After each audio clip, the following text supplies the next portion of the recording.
3, 2, 1, let's go. So Pest is the world record holder in this category with a 32.55. fireb0rn has a 33.07. Pest did get the first 32X in this category. Fire, the perennial record holder until Pest took it 2 months ago. Fire's had a habit of reclaiming the record within days whenever it's been taken from him, but he hasn't been on the grind to get it back this time. Pest has been looking pretty solid in the streams, while Fire, for the most part, hasn't been streaming, so we don't have a whole lot of first-hand evidence of how his practice has been looking. And traditionally, Pest has been fairly self-deprecating despite his achievements, including this, his third record. And the way he plays very much swings based on how confident he's feeling that day. Fire, meanwhile, always confident in his ability. One sec, my controller has decided to not work, so I need to double check something. I'm very sorry. Looks like we are probably going to get a reset here. Looks like Pest's controller isn't working. Yeah, it looks like Fire notices too, which is the important part, and we'll just waste a minute of your time, and then we'll go back to resetting here. The controller decided to not start, and my attack button does not work. In the meantime, I want to mention we do have an incentive for this run. It is save or leave the grub. And right now, it appears as though Save the Grub has $5,000 and Leave the Grub has 2.5. So if you want to make sure you leave the grub and save the frames, you got 2.5K worth of catching up to do. While they get set here and we get confirmation once Pest's controller is up, keep on giving you a little bit of background here. Tough category between the two top runners. It should be an excellent show. It is a Metroidvania, and what that means is you get a skill, which goes to another place to get another skill, and then so on and so forth until you can end up beating the game. Looks like Pest has his controller back and active. We'll just get confirmation here and give him another countdown when they're ready to go. Pest, you good? Yep. Pest is good to go. All right, so he's working, and we are back on track to begin. Gentlemen, again, on your marks in 5, 4, 3, 2, 1. Let's go. So resource management is going to be a pretty big deal in this game here, Paum. We're going to be talking about soul, health, and geo specifically, all very tightly routed in this category. Yeah, and as the run continues, as it's been routed throughout the years, those have only gotten more and more tight. Any percent notorious for very exact geo-routing, you're likely going to see these guys within 5 or 10 geo of what they need to be at. But for now, at the very beginning of the game, geo, soul, all that not too important until we get past this first split. Some stuff that you will see right away is inventory dropping. So like you saw at the very beginning of the game, they pause the game and unpause, which gives them control. And then they open the inventory, and something you'll see a lot during this run, what that does is it uncaps your fall speed. Otherwise, you can only fall at a certain speed. With your inventory open, you can fall as far, as long as you want and keep accelerating. The other thing is when you hit the ground, you won't get a hard fall, so you won't be locked for something like 0.5 seconds. Yeah, and this is played on an older patch 1221, for a variety of reasons. That is one of them on the current patch. You can still do the inventory drop, but you have to do it kind of as you're leaving a ledge, whereas you can just jump in the air and then do it on 1221. We're also going to be addressing a few other things that come up when they do, including hitting levers through walls. In the meantime, looks like Pest has just a little bit of a lead coming into Dirtmouth, bit of a better King's Pass, and this is the only time you're going to see the runners jumping without any apparent reason. There's a slow zone in Dirtmouth, probably because Elderbug is a cool dude and the game wants you to talk to him, but other than that, runners will be able to go at full speed. And coming up, we're going to be heading down to pick up our first skill, Vengeful Spirit, and another inventory drop. Some RNG in this room. Yeah, at the very beginning of this run, the horizontal movement, there's not too much tech to it. You go just as fast jumping as walking, so it doesn't matter too much what you do outside of that slow zone. Falling vertically, there is that inventory drop, which they're both going to showcase here. Fire, unfortunately, getting hit once by the Gruzzer, kind of the first, I say major, pretty minor time loss. It is RNG in that room, as shayfe said, so sometimes you get hit, sometimes you don't. Unfortunately, it looks like they'll be probably 2 seconds or so apart coming into this Aspid Arena. Yep, and there's a trick that you can do here to hit that spike and kill both of the Aspids. Pest only gets 1, Fire gets 2, so he's going to recover a little bit of time and just barely squeak out the door, slightly ahead of Pest. Neck and neck screen sync coming up here. Talking about RNG, this is a game that does have some elements of RNG, and as we go to pick up Fireball, there's going to be another element that we're coming across. There's a big monster known as balders, and they spit little baby balders, and it has a 50-50 chance in order to either give you the baby balder or a fireball, and that is sort of one of the initial reset points of this game. Yeah, the better you get at the run and the tighter you have to have your time, the more that RNG starts to matter. If you're going for something like the speedrun achievement at 5 hours, or even anything near an hour time, a 50-minute time, you tend not to notice that too much, but these guys, I mean, Fire with a 33 and Pest with 32 is actually insane in this run. Every little bit of RNG matters. That 1 second it takes for the Balder to spit out a baby Balder, that can make the difference. Yeah, and we're just a little brief note as we head over to the False Knight here as well. Going back onto that resource management, you can see the soul globe there, effectively a mana globe. Healing is something the runners are not going to be wanting to do. Obviously, taking damage is not something you want to do, but the healing costs time as well, forcing the runners to sit in one spot for a second and a little bit. And we'll see how the False Knight fight goes. Pretty simple stuff. You just want to knock him in midair, and then when the little mega head comes out, you punch that a bunch of times. And a developer intended skip, as you can just poke your way through this door here. Yep, and the soul doesn't matter too much right now. Again, they're not in too much danger. They don't have to heal. They don't even have the fireball to use the soul. What does matter, even though it might seem minimal here, is the 18 to 22 geo difference. It's small, it's only 4 geo, but that really can make the difference. They need to be at 206. That's the magic number we're looking for, 206 geo by the time they get Mantis Claw, which will be in a bit. But they'll be very tightly routed. So even that 4 geo lead for Pest might make up for the maybe second or so lead that Fire has coming into VS right now. Yeah, I mean, Fire's going to have to find a way to make some of that up.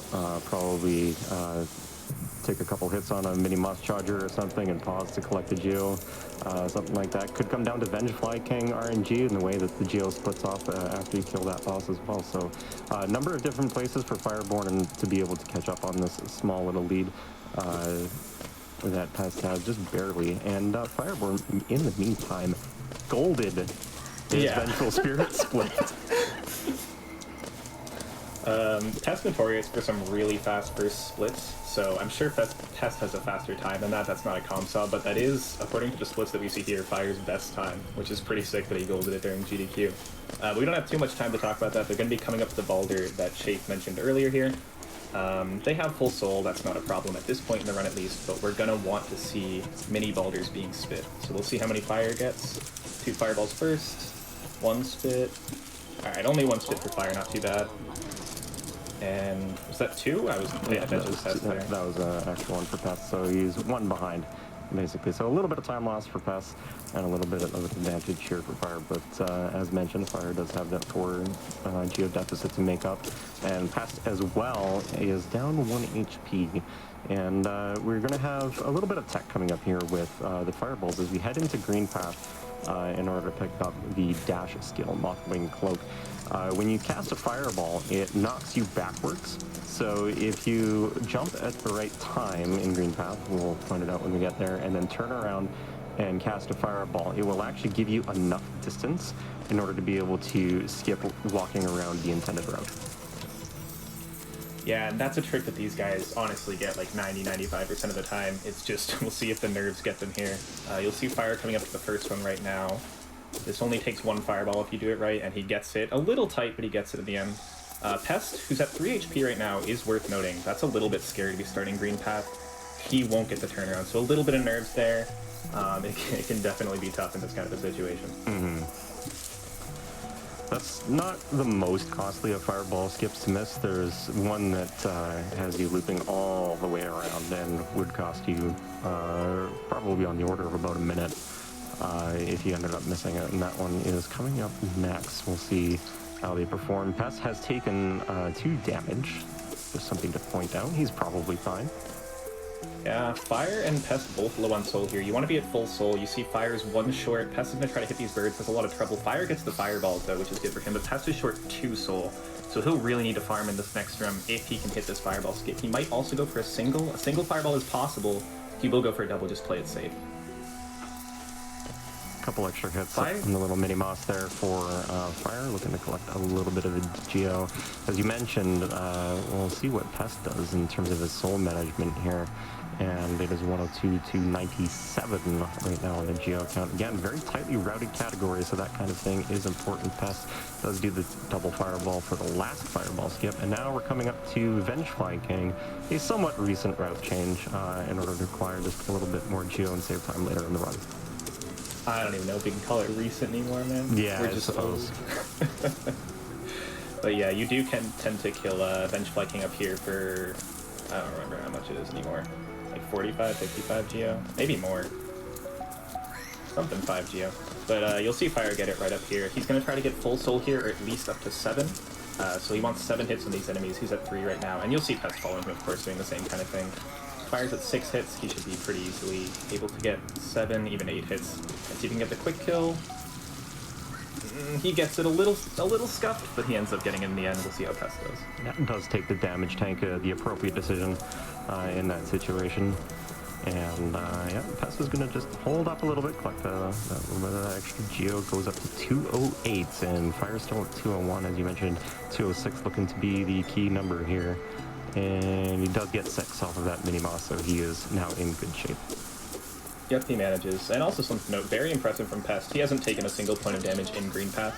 He's taken it in the split, but only before entering Green Path. It was really important, especially in a race setting, to maintain that 3 HP that he has. He can play a pretty comfortable Hornet fight here. And speaking of Hornet, Fireborn's already in the fight.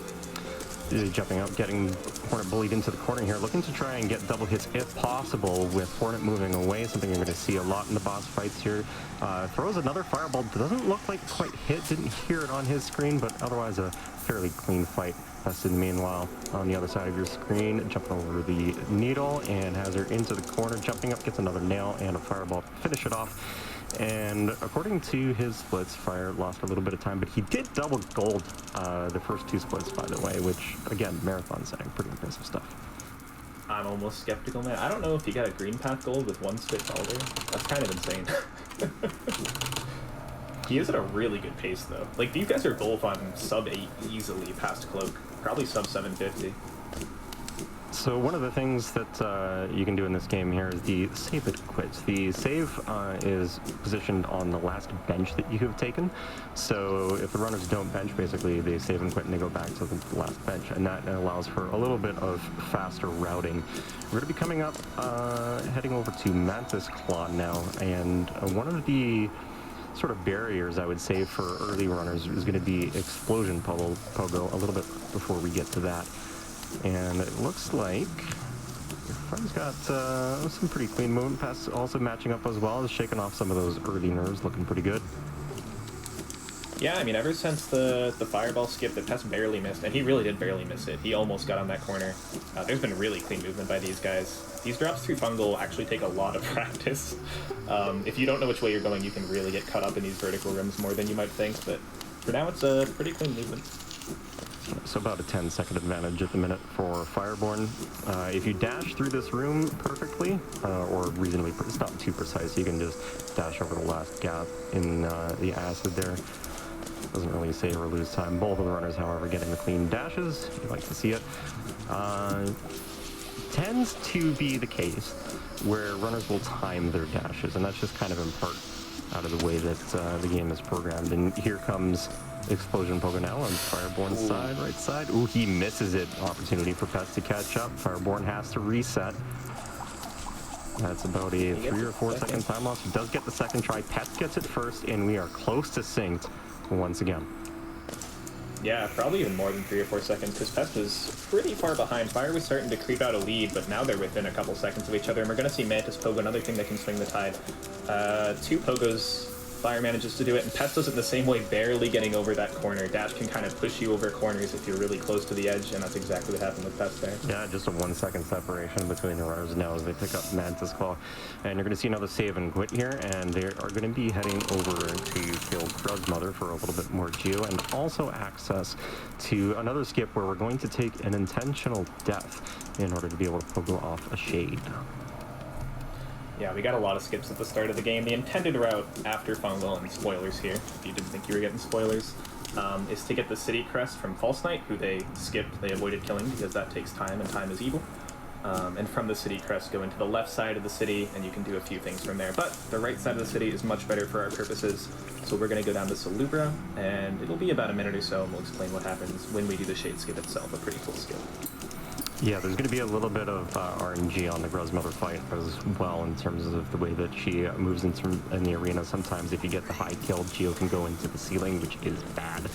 As mentioned, the Geo routing in this pretty tight, pretty close right now between the runners 212 to 214 in favor of Pest. A little bit more comfortable. Looking pretty good, though, for this stage where we want to go and head in. 50 of that is going to be spent unlocking this Stag Station, which we will use to head back to Crystal Peaks a little bit later on. Yep, the first kind of Geo hurdle is over. Like we mentioned, that 206 is the number that you're shooting for. They'll get the rest of what they need from Grozmother, and they'll have enough to buy Shaman. But the Geo's not over for the entire run. They do still need a certain amount by city, just to get a few more tolls, and the big cost of this run is Lumafly Lantern from Sly. We'll see much later on. Yeah, one of the main sources of income in the game here is relics, the Hallownest Seal, the Wanderer's Journal, Arcane Egg, that kind of thing. You're not going to be seeing the egg in this run. Pretty clean first phase from both of the runners, by the way. Yeah. And then you go and sell to Lem, and you can get a whole bunch of money. Clean up. Will we get janitorial services for both of the runners? Fire will get the first crack at it. Jumps up, 2 fireballs, misses 3 of the Gruz's. Pest in the meantime looks like he got the full cleanup and the wall storage. That is excellent janitorial work there, Pest.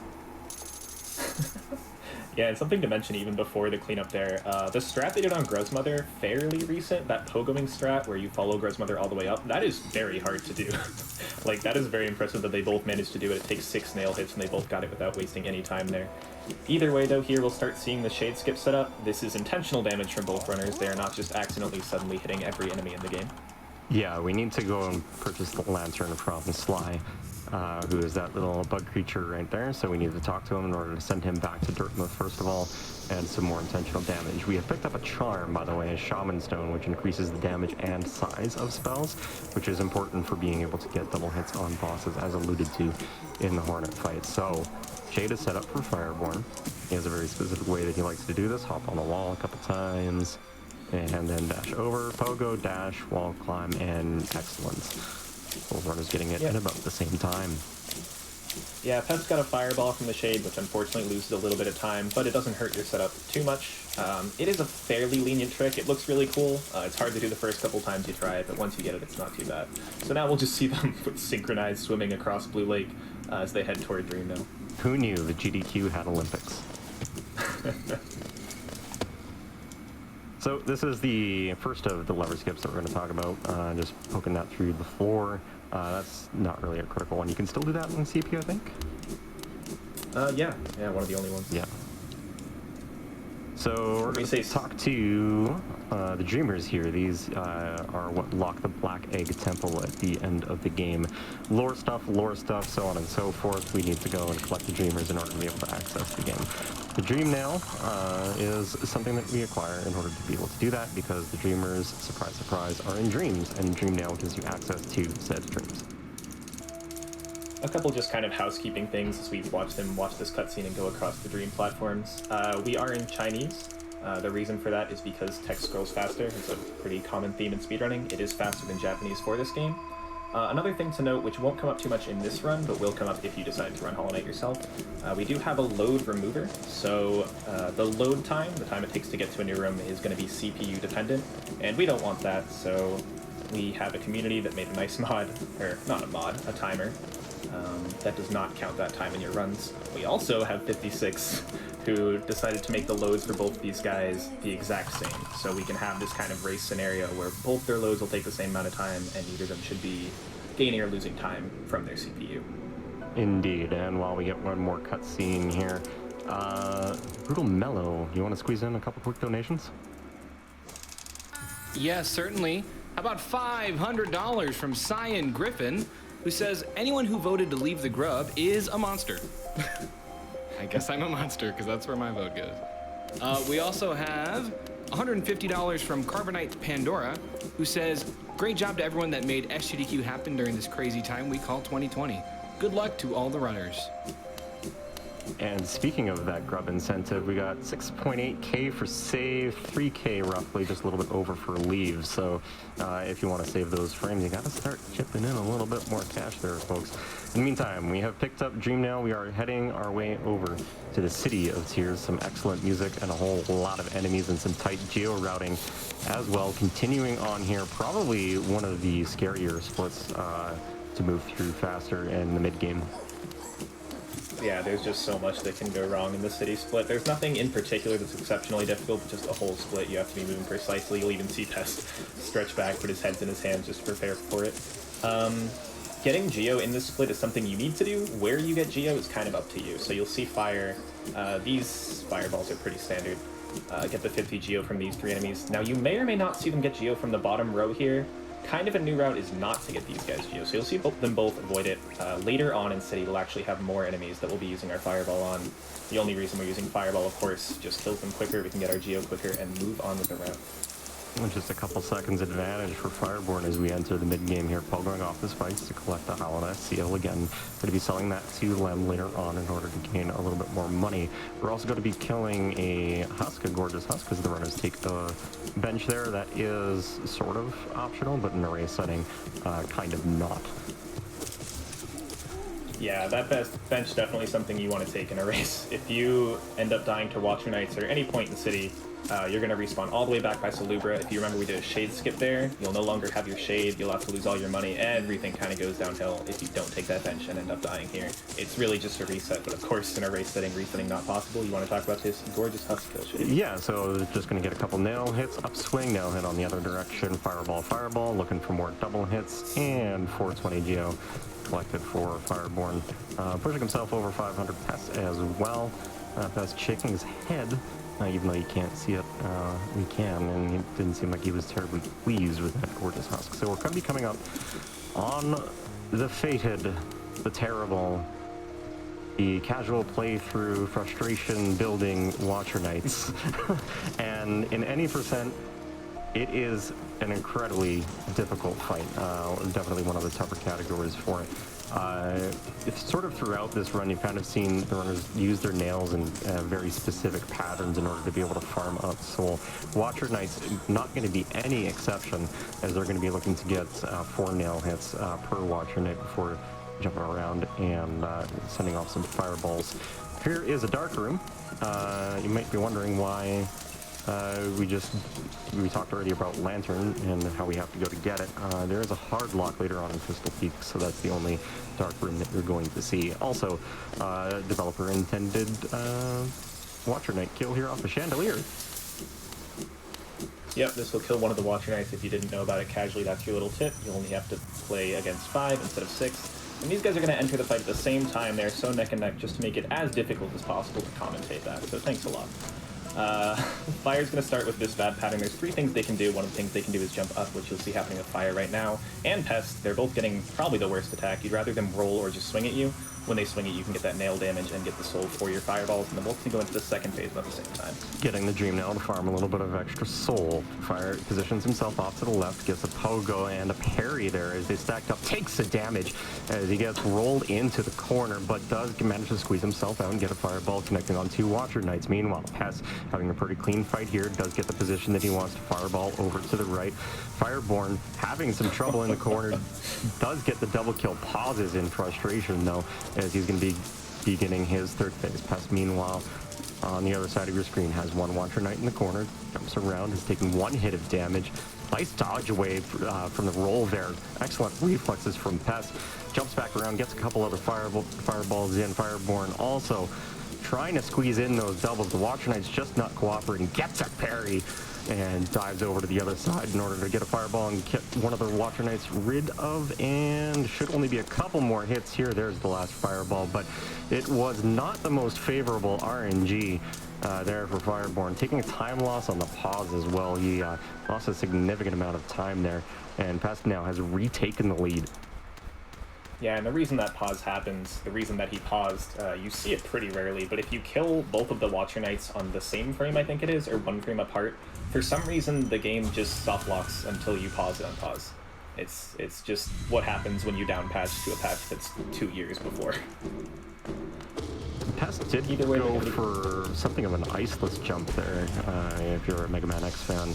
Didn't quite get it, lost a little bit of time as we are collecting Lurian, and then we're basically going to be going on a farming trip now for the rest of this split in about 3 or 4 minutes. So Brutal Mellow, you can crank away any announcements or donations that you have. Ooh, we have plenty. You have $250 from Eden's Puzzle, who says, fireb0rn's speedrunning guide is how I got the speedrun achievements for the first time. Love Hollow Knight and the GDQs so much. Thanks for everything you're doing. Best of luck. And $100 from Lotad Lover, who says, Hollow Knight hype! I recently fell in love with this game when I decided to pick it up on the summer sale. This donation is in honor of the best $10 I've ever spent. We got $50 from Alex50, who says, just completed my first 112% Hollow Knight run. Looking forward to seeing the game completed just a little bit faster. $25 from Rasco Lenick, who says, isn't this a speedrunning event? Leave the grub. Save the frames. Let's see where we're at actually with that grub incentive.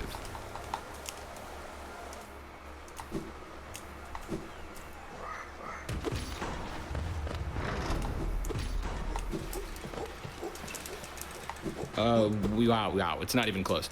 The Save the Grub is at $7,012.57. Leave the Grub is at $3,062 flat. So it looks like you guys really want to save the grub, but let's see if we can make a final push for that Leave the Grub. I love that you see Pest smiling there and Fire shaking his head. Very appropriate.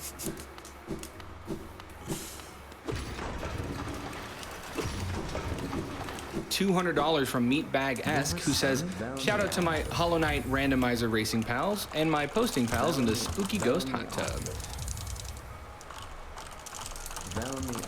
Velmi Arctic. Boris Helmadelka.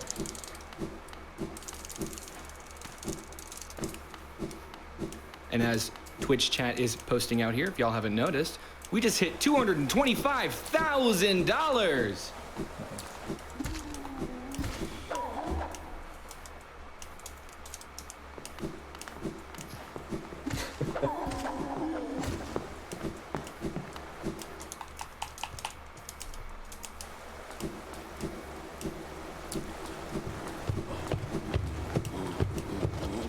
Well, if you're good on donations for now, we're coming up to King Station here. We got a few more rooms to go through, but once we get there, we're going to be going toward Crystal Peaks, and Crystal Peaks is a super fun area, full of a lot of movement. Yeah, there's a lot of stuff to talk about there. First, you'll see Pest going up this route, and they'll both get it. That jump, that very first jump in King Station, actually quite hard to get. It's pretty precise. Some people argue that it's more precise than others. And Pest looking down here as he unlocks the toll. Does he get it? Yeah. That bell will appear instantly if you look down, aptly named the Skurry look down after the person who found it. But they'll both get the bell right away. It just causes the stag to come a little bit earlier, a couple seconds. Worth saving the frames if you can. And they'll go up to Lem here to end this split and buy Lantern. They both do have enough money. 2023, where Fire's at, is the bare minimum you need for the rest of the run. So he's very tight on Geo, but he should be okay. Couple second advantage here for Pest. There's the Lantern, as mentioned earlier on, does have the hard lock as you head into Crystal Peak. It's the only reason that we end up picking up the Lantern is because of that hard lock, and it is also consequently the reason that we do all of that geo farming, grabbing all the relics and Wanderer's Journals and etc, etc. So this is a stag station that we opened up a long time ago now, 40-50 geos closer to the beginning of the run, and now the crossroads is infected. This happens whenever you unlock your first streamer, and you come up over here with a couple nice pogos from Fire. And then you unlock this little gate here. You do the Skurry look down once again. Another wall storage interaction there. Basically, it just sort of preserves your dash momentum as you dash into the gate, and it allows you to get a little bit of extra speed. So we are going to see, in all likelihood, from Pest, the attempt at Pogmax. Oh, we hope so. Hog Axe, something that used to be considered completely out of the question. It saves a couple of seconds. It's very scary to do. Now that we've hyped up, it's going to go for it. Oh, he is. Dude, I love that. You're going to wait for this guy to throw the pickaxe, pogo it, and yes, he'll cling off the side, and Fire is going to go for it too. It looks like it. We need another pickaxe throw. He doesn't throw the pickaxe. That's really tough for Fire. Sometimes it can just happen like that. Have to go around the left side. Is going to lose a few seconds to Pest here. Yeah, the setup for that Pest actually found gives you about a 90% consistency. It eliminates most of the RNG on that, but there is just that 10% where the miner is not going to cooperate and throw the pickaxe. So more of an advantage here for Pest. This damage tanking pretty much intentional. And we're going to be operating on cycles here. This is probably one of the more important portions of the run where you need to pay attention to your cycles and your movement in order to be able to get through the lasers the way that you want. Yep, that's going to be in a couple runs here. We're just going to do a few inventory drops. But while they're doing those drops, I just want to say, like, these guys are on insane pace. Like, this is a sick pace. This is a sick race. These guys are within 10 seconds of each other throughout the entire run. No one's made any big mistakes. Like, this is really joy to watch. Yeah, just a couple elements of RNG, pretty much. The Homophily Fireball there from Pest getting the air stall also refreshes your dash, intentional damage tank. We'll pause there, dashing through the lasers, gonna do another jump up right over here, and wait, dash, and goes under the platform. Yeah. Swag gamer. Saves barely a little bit of time to dash twice. If you dash off a platform, as you'll see, you actually get your dash back, so Fire does it right there as well. He dashes and can dash again to get under that platform, save just a little bit of time on his way to Crystal Heart. They'll both pick it up. What do you say, about 10 seconds apart, about a 10-second lead for Pest, it looks like? Yeah, that's about right. And so another save and quit here to go back to our last bench in Dirtmouth, and we're going to be heading over now to the fated, the cursed, the run-killing, cycle-based jellyfish known as Umu. Nobody likes Umu. No. A super difficult boss, both in terms of execution and RNG. The whole idea with Umu is Umu has 300 health. The very most that you can do to Umu in one cycle is 150 damage. So if you do the math, you can barely get a 2-cycle if both of your cycles are perfect. And that both requires really quick nail and fireballs and good execution, and it requires Umu to be a little bit nice, because Umu can attack you either 3 times or 4 times in the first cycle, or 2 or 3 on the second. There's different types of attacks, different ways Umu can move. It's all a mess that these guys have to figure out on the fly. I just saw there the first of 2 acid skips on Pest's side, clinging to the wall and then using the crystal dash to dash over. You would otherwise need Isma's tier, but we don't have to get that because it is slower. A little bit of soul farming here on these little miniature jellyfish as we go to Teacher's Archives and get prepared to face off against Umo. Quick reminder, again, just to bring it up, because time is going to be coming up on it very shortly. We're going to have to cut it off as we head over to Beast Den, save the grub, 7.2k, leave the grub, 3.2k. Let's go to the left side here. This is a fairly new strategy. People used to go to the right side of Teacher's Archives to get down toward Umu here, and Pest will be the one to start the Umu fight first. On 4 HP, HP not too much of an issue for Umu, at least not as much as Watching Eggs. He's going to Dream Nail once to get full soul. If you don't know, the Dream Nail does actually collect soul off enemies, and he has a very specific setup that he's doing C-dashing on this wall. He's going to bring Umu to the right, he's going to bring Umu down there. All these C-dashes, him running into that platform, healing on this platform, all of this is intentional and planned. Umu looks to be in a pretty good spot, maybe a bit low, but I don't know exactly how Pest likes his jellyfish. It looks like he's going to bring him even lower. So this should be the first cycle. We'll see if he does it right. Intentional damage. Looks like Fire got extra attack there as well. Yes, he did. I think Pest got that. No, Pest just got the 2 attacks, I think. No, yeah, not an extra attack. I think Pest actually got the cycle in the weirdest way. I've seen a lot of nail hits early, but it works if it works. And I think Fire got it too. I'm pretty sure they both could 2-cycle this. Pest is on a good point to 2-cycle. He's getting the nail hits, and he actually gets the 2-cycle. Insane job by Pest. 150 damage. He'll applaud himself a little bit. You deserve it, man.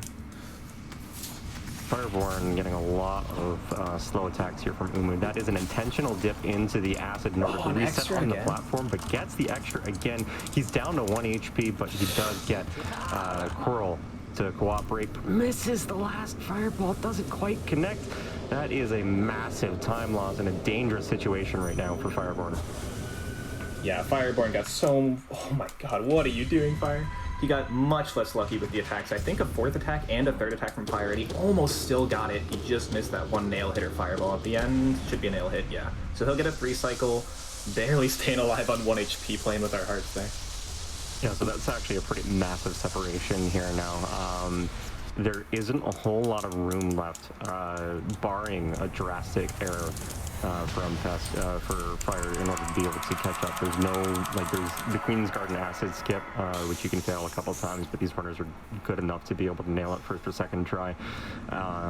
Beast Den can possibly cause a death. There's a lot of dangerous stuff there, but after that, it's just a Hollow Knight fight. So in the meantime, as we head off towards Beast Den, Brutal Mellow, it is time to close out the bid war for save or leave the grub. Can we get a final decision on that, please? Let's double check here real quick.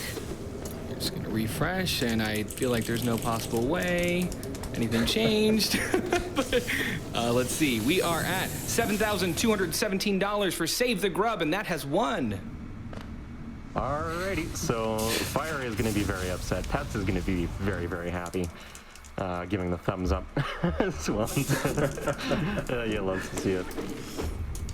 So Queen's Garden acid skip, it's the same as the other acid skip that you saw, except it's a lot more precise here, Paum. Yeah, it's super precise. It's not frame perfect or pixel perfect, but it can feel like it is timed. They're going to grab at the very edge of this wall. Pest gets it first try, so has to get over the other edge. He cancels it, slips down just a little bit, but gets the jump off. So that acid does respawn you at the start, so at the right side of that pool. First try is really good for Pest there. Fire's going to be coming up to it shortly. He is a little behind. It's not only that extra cycle that Fire took, but also that he got an extra attack in both the first and second cycle. That's so many more attacks from Umu, and such a big time differential that Fire has to make up here somehow. Yeah, it's a big unfortunate. I marked it when Pest grabbed the wall. Looks like it's going to be about 40 seconds or so. Yeah, just under 40 seconds difference, and Fire does not get it first try. That's all right. He gets it second try. 4 health is completely fine for what he's doing. Intentional damage there from Pest, by the way, in order to get the hazard respawn. That's just based on your position on the screen. Save some time, get the lever. And now we're going to be dropping down and heading towards Beast Den. If you're interested in running this, by the way, and QTA looks really nasty, 2 things. It just comes down to practice. You'll be able to get it within a reasonable amount of time. It is a fairly difficult trick, but there is also an alternate route going down below through Deep. That's the long way. It's only about 40 seconds slower. So as a starting runner, not too big a deal, and it's also a lot safer. Yeah, speaking of safety, we've talked... Oh, wow. Fire gets the double-double, but ends up doing another fireball anyway. But we've talked about kind of how tight the Geo is and how tight the Soul can be at times. This is where health really matters. From Monomons, that's the second Dreamer they got right after Umu, all the way to Hera, so that's the Dreamer at the end of Beast Den.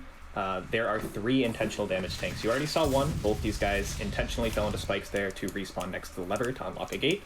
There's going to be 2 more coming up with the Devouts. So, given those 3 intentional pieces of damage, if you're going the Queen's Garden route, through these 5 minutes of gameplay, you can afford to get hit exactly 1 time if you don't want to waste time to healing. And Pest, knowing the lead that he has, is actually going to take a full heal here. Will give Fire a couple extra seconds. He's also going to farm some extra soul here. Super safe play from Pest. And don't blame him, you know, when you got nearly a 40-second advantage. Definitely kind of the right thing to do in a marathon setting. I'm sure if he was going for an actual attempt, he probably wouldn't have bothered. Yeah, he'll go into Beast Den with 5 HP. Normally you'd be either at 4 here, optimally, or 3 if you unintentionally got hit once. Fire is at 3. That was a little scary. He accidentally fell off that platform instead of crystal dashing, but not going to lose him much time. Just thought he'd fall there for a second. He might be healing up too. 3 HP is a really scary place to be for a race. Again, you do have to get hit twice intentionally in Beast Den if you want to go as fast as possible, and we'll see those damage tanks pretty soon on Pest's screen. Yeah, the trap bench ends up working you here. Also, fun fact, if you hold, I believe it's right, I'm not sure if it works left actually, you'll get the music from the trap bench persisting throughout Beast Den, which is pretty cool. Yep, I think it's both directions. That's a good first devout tank. You saw him run into the face here. The reason we dash into the face and not get hit by the blades is because the blades do 2 damage and his face only does 1 damage. So we would much rather just take the 1 damage. If we took the 2 damage, we would be damage tanking 5 HP in the split. That's a lot. He gets hit once by the spider, once into the spikes. which doesn't reset your iframes. So now Pest at 2 HP is a lot scarier. There is, as we were mentioning, one more damage tank at the end of this split, which he can afford to do if he doesn't get hit again. And there's the grub. He bowed to the grub too. Oh my god, that was so adorable. The respect. Gotta love Pest showing the extra respect to the grub. We love you, buddy.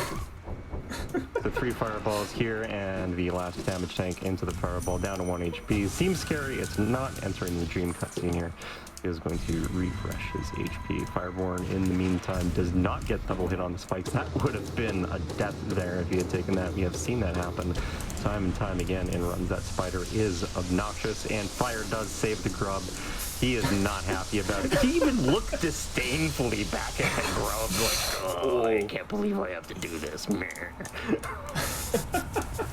He's living. He's only at 1 HP. He can't do the damage tank strat here, but that doesn't lose him too much time. I was scared he was going to die on that devout. What is he doing? Both Umu and Beast and Fire is playing with his death, but still living, and he does the nail, fireball, nail, but still doesn't get hit by the devout. How does he survive at 1 HP for half this run? That is because if you go to youtube.com/fireb0rn, you will see the God Gamer himself in action, doing a whole bunch of different interesting things with Hollow Knight. Don't forget to follow the runners, by the way. Also, twitch.tv/fireb0rn, that is fireb0rn with a 0, and Pestilentbox2. So this is the end of the game, pretty much. We're heading on the way to Hollow Knight to wrap things up. And we're just going to grab this last station here, the last of the geo that we're going to be spending. Only 14 left for Pest, not too bad on the routing there. And now we go on to face the Hollow Knight. Double hit's going to be at a premium. Lots of parries that the Hollow Knight can do. RNG in terms of what different attacks he can get. It can be an opportunity, depending, for fireb0rn to catch up. More than a few seconds here, but he's in tough. Yeah, he's against Pest, and Pest is super well known, obviously the world record holder here, but super well known for his THK, or the Hollow Knight fight. Even just a little pause there on this split to just save, you know, a few tenths of a second or whatever it is. Every frame counts. But yeah, Pest THK is absolutely insane. One more look down from Fire for good measure. He'll be following Pest to dirt. Again, he is behind, but this has been a really good race. Just the one issue with Umu that fireb0rn had, and really out of his control there. 2 extra attacks and barely misses the 2 cycle even with those 2. So a super good showing from both of these runners. Yeah, absolutely. Pest is entering the final room now, has 4 chains to break here on the Hollow Knight first hit. I will mark the time on that one. Looks like about, yeah, still roughly 40-second advantage for Pest here, so he's got a lot of leeway. And you can play it pretty safe. Yeah, this race may be telling of how Hollow Knight runs feel sometimes, where hardly anything matters until you get up to Umu and you have to get that 2 cycle. It's just such a big time difference. But we'll start the Hollow Knight fight now. A couple extra slashes here to farm some soul. Jumps over. Gets another couple slashes in. Fireball, parry. First of possibly many parries from the Hollow Knight jumping over. Again, another fireball. Gets the stag. No, not quite. The dash over there is an opportunity to get double hit. You want to see a lot of those attacks. Yeah, and the hitbox for that double hit may be a little lower than you'd expect. You can stay really low, not get hit by him, and still get your fireball to hit both. Unfortunately, we're not seeing Pest show it off too much, just not getting dashes, but there's one. He'll get a second double, and he's 3 for 3 on doubles now.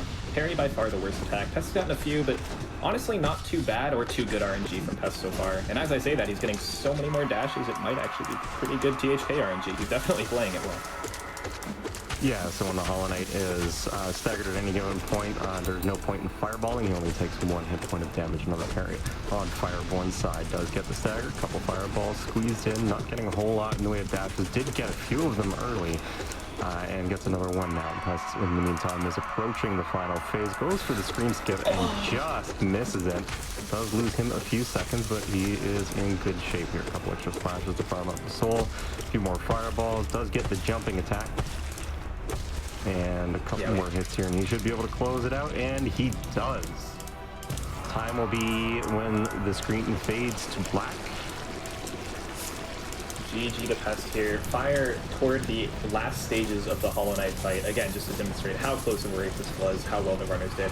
Fire's having a pretty good THK fight on his own right.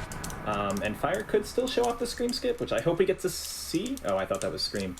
But yeah, if you get hit in the Hollow Knight's head while he screams, you actually regain control of the character, and this is a really good setup. If Fire goes for it here, it looks like he's gonna, and yeah, I'll show it off. Falls right into his head, and now he can wail at THK, whereas normally the game would like you to be stunned here. And a really quick last phase from Fire. Yeah, belated call, by the way, on time there. We'll mark it as the vessel's eyes light up, so you can hit the time.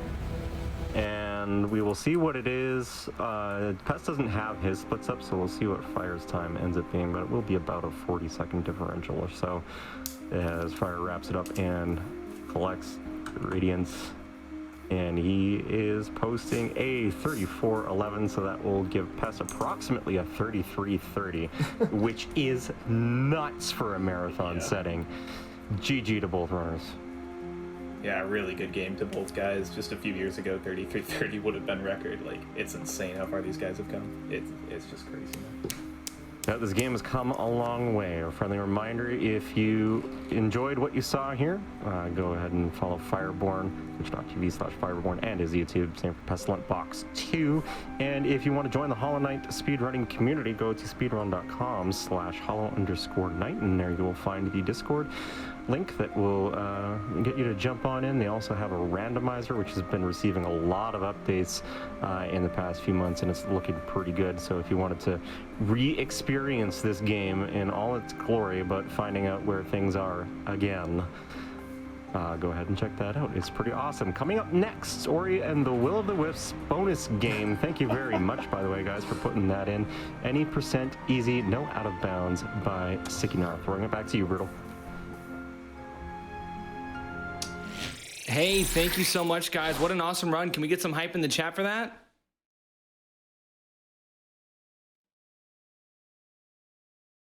All right, we have a $50 donation from Anonymous, who says, "Games done quick is great. Helping people selflessly. Keep up the good work." It's a nice haiku. All right, friends. The light in my life has tripled in size tonight at the sight of your generosity. This is Brutal Mellow here, signing off. But not before I hype up the legend himself.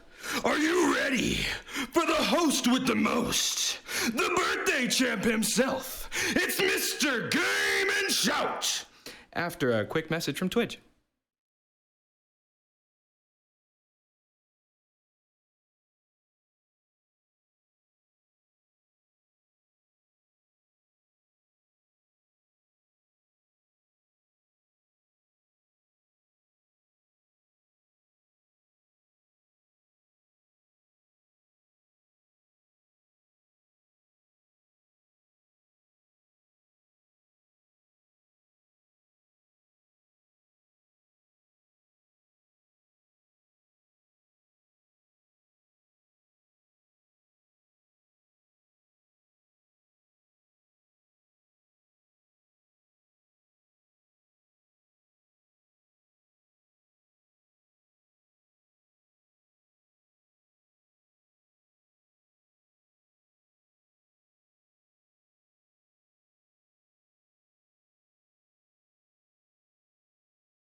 What is up, friends? Oh my God, I am so happy to be here.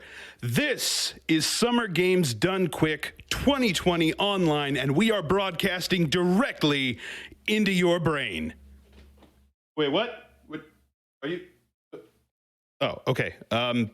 Never mind. Let's try that again. Summer Games Done Quick 2020 online, powered by Twitch. I am Mr. Game and Shout, and I am so thrilled to be here with y'all. This is, oh man, it feels good to be back at GDQ. This is great. All right, so we are getting ready for a run that all of you out there made happen. This upcoming Ori run would not be happening without your support, your donations. Y'all out there are just amazing. None of this would be possible without you. So while we are getting ready for that, let's go ahead and work through some donations. What do we have here? Let's start with $5 from Twinkie Jean. Sad we won't get to see Dance Dad in the crowd this year, but still, thank you to everyone supporting such a great cause. Thank you for that donation.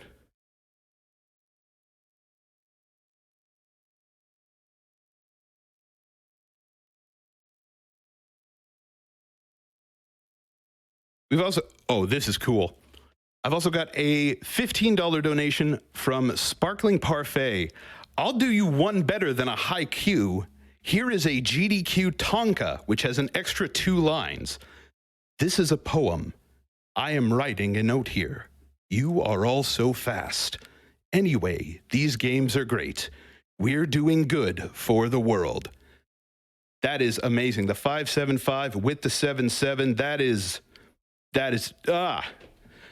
I love that poetry is the thing for this event. Like, we had Orb, we had Honk, we've got poems. You never know what the event meme is going to be, but it is always incredible.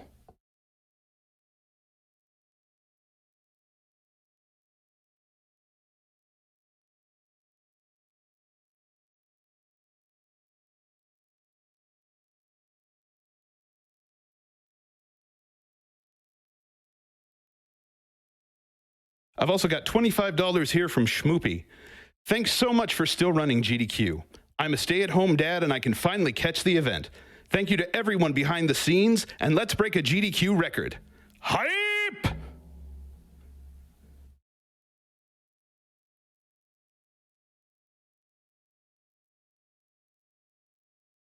Loving all of this. Thank you all so much. All right, it looks like we are going to have a quick update on the prize situation, so let's head over to the prize parlor and check in with Scent.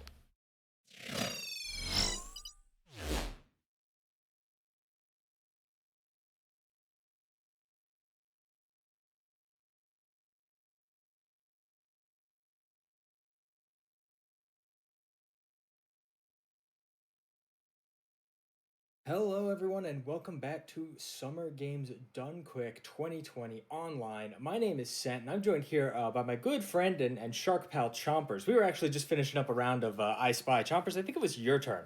Oh yeah, Sent. I spy something that starts with P. Prizes? Yeah, you're really good at this. Okay, you go. All right, Chopper, sure, why not? I'll humor you one more round. I spy something that starts with a B. B. Book. Book. It's the book, right? The book. No, John. It's not the book. Let's just put that down there. Okay. Brain coral. Yeah. Brain coral. You have brain coral.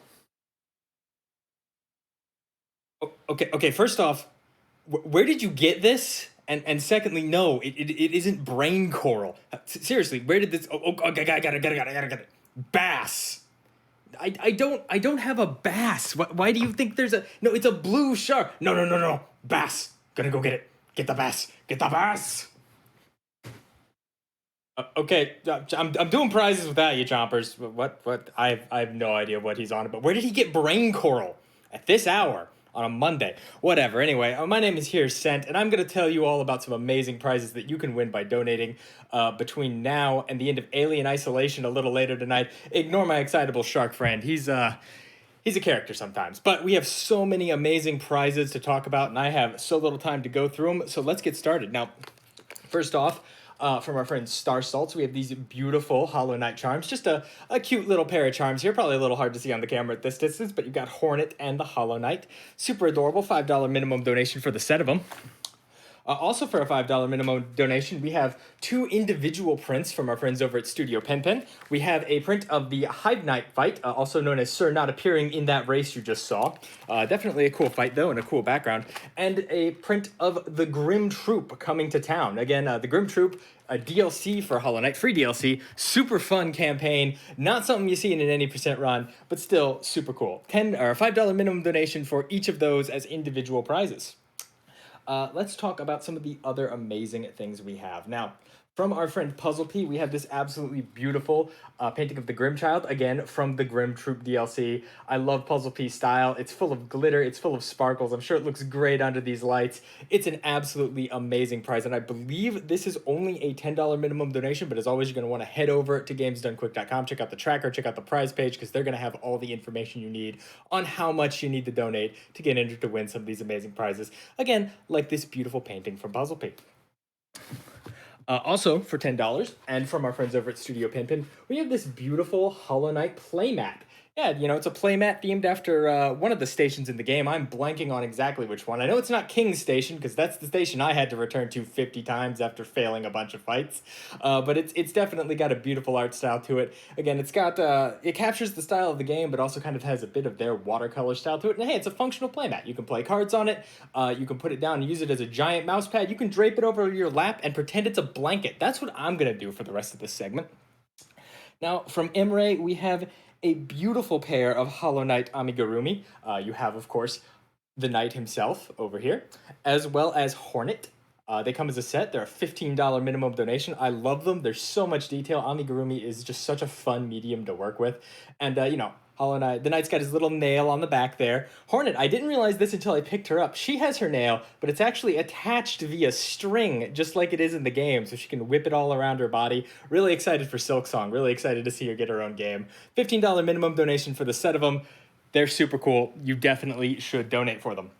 Speaking of a $15 minimum donation for a set, we have this absolutely amazing set of art with the Hollow Knight zine collection here. You just gotta take a look at these. Pickles for Nickels sent these in, and they are amazing. Each one of these books has a ton of amazing art inside. Let's try and open it to a page that maybe will show up on camera. Oh yeah, we have the Mantis Lords on, I believe, what should be your right there. Absolutely beautiful painting there. We're gonna close that up, and it doesn't just come with the main game zine. It comes with this Void art mini issue, which comes with a bunch of Inktober specials, so all black and white, all done in ink.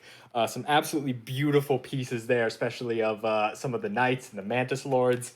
Beautiful stuff in there. And my personal favorite of the trio, the Zote mini zine, which is, of course, about the invincible, the fearless, the sensational, the mysterious, the enchanting, the vigorous, the diligent, the overwhelming, the gorgeous, the passionate, the terrifying, the beautiful, the powerful Zote. He is incredible. And you know what? Here, I'm gonna show you the one picture you need to see to understand why this mini zine is great. I'm gonna bring it up to the camera. That's all you need to know. That's all I need to know to donate $15 to possibly win this set of zines. They're beautiful. You should want them. I want them, but I can't have them. Now, from our friend Vats of Goop, we have not only one, but 2 beautiful prints with a holographic finish. You can kind of see it dancing in the light there. From the game, featuring several characters. It's a $20 minimum donation, but you get both of them together. They come framed. They're absolutely beautiful. Huge shout-outs to Vatsagoop for sending us these. I love them. I'd love to hang them on my wall for sure. And of course, I cannot forget an amazing prize that comes to us by way of our friends over at Fangamer. Fangamer has actually sent us a copy of the collector's edition of Hollow Knight. And right here we have the collector's edition for Switch, and I know what you're saying at home already. Saying, I don't own a Nintendo Switch. Well, don't worry, because we also have a PS4 copy and a PC copy, and the winner's going to get to choose which one they want. It comes with all kinds of really cool stuff. I believe there's a mini brooch in there, as well as a hand-drawn map. of the Hollow Knight world. Super cool stuff. $15 minimum donation. Again, everything I just talked about, you need to donate between now and the end of Alien Isolation coming up pretty soon here. So make sure to get those donations in. And of course, $200 cumulatively throughout the event gets you entered into our grand prize, an amazing custom replica from our friends over at Heroic Replicas. But for now, get those donations in for all of that amazing Hollow Knight stuff and all of the other amazing prizes we have that you can see by heading over to gamesdonequick.com and checking out the tracker. It's going to have all the information you need on upcoming speedruns, on upcoming incentives you can put your donations towards, and upcoming prizes you can win with those donations.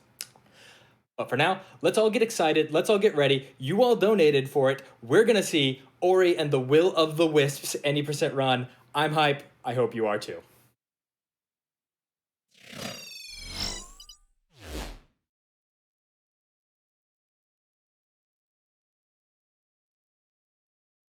And we're back. Once again, this is Summer Games Done Quick 2020 online.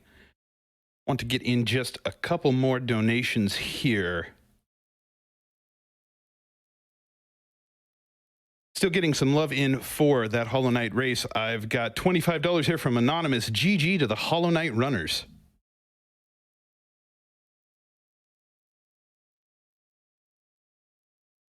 I've also got a donation here from Blue Daybreak 52 for $250.